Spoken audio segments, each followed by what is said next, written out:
उदाहरण दिलं की लुथर नावाचा जो अमेरिकेचा एक मोठा विचारवंत आहे की त्यांनी सांगितलं की ज्या देशामध्ये खऱ्या अर्थाने धार्मिक मुद्दे शांत करण्याचं काम सरकार करतं तो देश महान आहे, आणि ज्या देशामध्ये धार्मिक मुद्दे निर्माण करण्याचं काम सरकार करतं तर समजायचं की देश चुकीच्या लोकांच्या हातामध्ये आहे। आज आपल्याला त्याची प्रचिती आपल्याला या ठिकाणी धार्मिक मुद्दे निर्माण करण्याचं काम।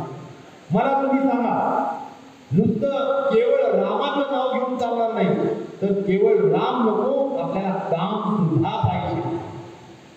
आज या ठिकाणी जे कुणाची काही महत्वाचे प्रश्न मांडले, अपेक्षा केली की मला त्यावर आपण बोललं पाहिजे। मला या ठिकाणी सांगा, हे जे प्रश्न आहेत या ठिकाणी तापी खोऱ्याचं, गोदावरी खोऱ्याचे विषय मांडून त्या ठिकाणी एवढा शेती करत असतो, आज त्याला किती मोठं दुर्दैवीपणा की तुमच्या शेजारी असलेला गुजरात त्या ठिकाणी तुम्ही निर्यातीला परवानगी देता, एकच केंद्र सरकार, परंतु महाराष्ट्रात त्यांचंच सरकार आहे, तरी सुद्धा महाराष्ट्रातला कांदा जाता कामा नये, गुजरातचा गेला काढला नाही। गुजरातच्या शेतकऱ्याला 4 पैसे मिळायला पाहिजे, महाराष्ट्राच्या लोकांना पैसे मिळता कामा नये।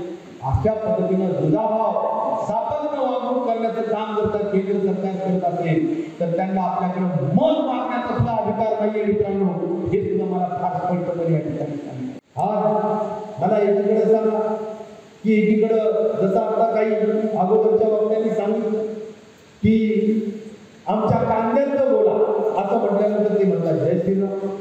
आता मला एक समजत नाही की श्रीराम हे आपल्याही मनात आहे, आपल्या हृदयात आहे, आपल्या मनात आहे, आपल्या हृदयात आहे। आपण सगळेजण श्रीरामाला मानतो। नाशिकाचं काळाराम मंदिर नावाचं श्रीरामाचं मंदिर जे सगळ्यांचं आपलं दैवत आहे, एक श्रद्धेचं ठिकाण। त्यामुळे रामायणाच्या दाखल्याने मी सांगेल की जे चरित्र रामायणामध्ये आपण वाचलं त्यामध्ये रामाने, प्रभू रामचंद्रांनी प्रेमाने आदिवासी असलेल्या शबरीचे उष्टे बोरं खाल्ल्याचं आपल्याला सगळ्यांना माहिती।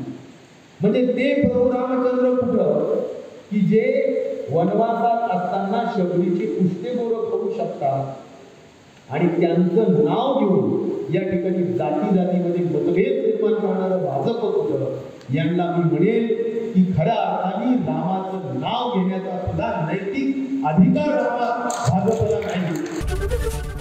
एबीपी माझा, उघडा डोळे बघा नीट।